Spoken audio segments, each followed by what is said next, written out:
formula. Susu kambing itu jauh lebih baik daripada susu sapi.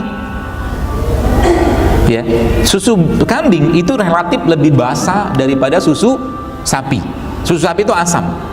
Ya, makanya anak-anak yang terlalu banyak mengkonsumsi susu formula, ya, akan banyak gangguan pencernaan, termasuk salah satunya adalah sering banget gatal-gatal atau mungkin gangguan perut atau pencernaan seperti itu. Kalau terlalu sering makan atau minum susu.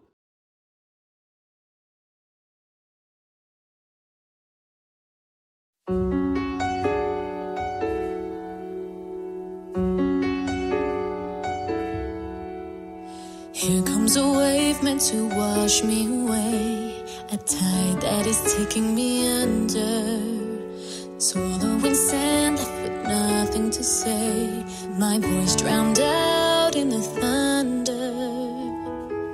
But I won't cry, and I won't start to crumble.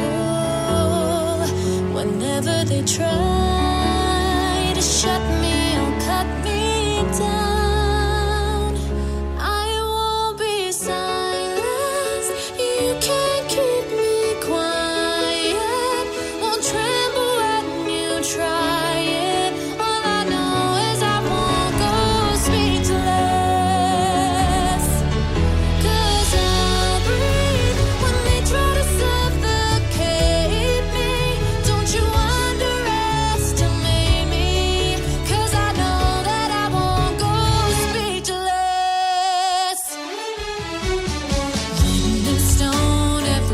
free